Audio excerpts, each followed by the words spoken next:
किसी कामिल में वली के बारे में मशहूर था कि वो उंगली लगाकर पत्थरों को सोना बना देता है।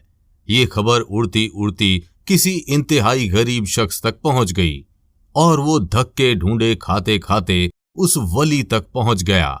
बाबा जी उस वक्त पहाड़ी पर चहलकदमी कर रहे थे। उन्हें अपने पीछे किसी के पांव की आवाज आई। वो मुड़े और सामने वो जरूरतमंद बुजुर्ग खड़ा था। उसने बाबा जी के पांव पकड़ लिए और अपनी गुर्बत का रोना शुरू कर दिया। बाबा जी ने हंसकर पूछा, मैं तुम्हारी क्या मदद कर सकता हूं? जरूरतमंद ने एक पत्थर उठाया और बाबा जी को पकड़ाकर बोला, आप इसे सोने का बना दें, ये मेरे लिए काफी होगा। बाबा जी ने पत्थर को अपनी शहादत की उंगली से छुआ और वो आनन फानन में सोने में तब्दील हो गया। जरूरतमंद ने बाबा जी का शुक्रिया अदा किया और वापस चल पड़ा। बाबा जी ने दोबारा चहलकदमी शुरू कर दी। थोड़ी देर बाद उन्हें महसूस हुआ कि उनके पीछे अभी कोई शख्स चल रहा है।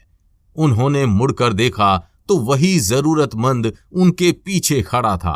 बाबा जी ने हैरत से पूछा, अब क्या मसला है? वो बोला, हुजूर, सोने का ये पत्थर मेरे लिए काफी है, लेकिन मेरे बाद मेरे बच्चों का क्या बनेगा?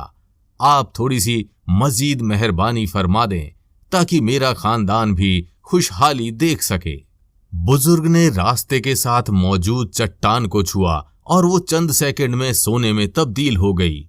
बुजुर्ग ने उसके बाद हंसकर कहा, ले भाई करमदाद, ये दौलत अब तुम्हारी 7 नस्लों के लिए काफी है। वो ये कहकर दोबारा आगे चल पड़े, लेकिन थोड़ी देर बाद उन्हें फिर महसूस हुआ कि वो जरूरतमंद अभी भी उनके पीछे चल रहा है। बुजुर्ग ने जरा सख्त लहजे में पूछा, अब क्या मसला है? जरूरतमंद बोला, जनाब, मैं दुनिया का सबसे अमीर आदमी बनना चाहता हूं। आपने इतनी मेहरबानी फरमा दी तो जरा मजीद मेहरबानी फरमा दें। बुजुर्ग को हंसी आ गई और उन्होंने हंसते हंसते अपनी उंगली दाएं बाएं फेरना शुरू कर दी और जरा सी देर में पूरा पहाड़ सोने का हो गया। बुजुर्ग ने कहकहा लगाया और कहा, लो बेटा, तुम दुनिया के सबसे अमीर आदमी बन चुके हो, अब जाओ। उसके बाद आगे चल पड़े। लेकिन चंद मिनट बाद उन्हें एक बार फिर अपने पीछे कदमों की चाप सुनाई देने लगी। उन्हें शदीद गुस्सा आ गया। वो वापस मुड़े और देखा वो जरूरतमंद एक बार फिर दांत डालकर उनकी तरफ देख रहा था। बुजुर्ग ने पूछा, अब तुम्हें क्या चाहिए? जरूरतमंद ने दाएं बाएं देखा, थोड़ा सा शर्माया और बुजुर्ग की उंगली को हाथ लगाकर बोला, जनाब, मुझे आपकी उंगली चाहिए ताकि मैं जब चाहूं, जितना चाहूं अपने लिए सोना बना सकूं। मेरे मोहतरम अजीज दोस्तों, ये किसी और की नहीं, ये हम सब की कहानी है। हम इंसानों को आखिर कितनी दौलत चाहिए होती है, हम आज तक ये फैसला नहीं कर सके। क्यों? क्योंकि जरूरत की एक हद होती है, जबकि ख्वाहिश और हवस का कोई अंत नहीं होता। ये वक्त के साथ साथ बढ़ती चली जाती है, यहां तक कि इंसान वो उंगली भी मांग लेता है जिससे दौलत फूट सकती है।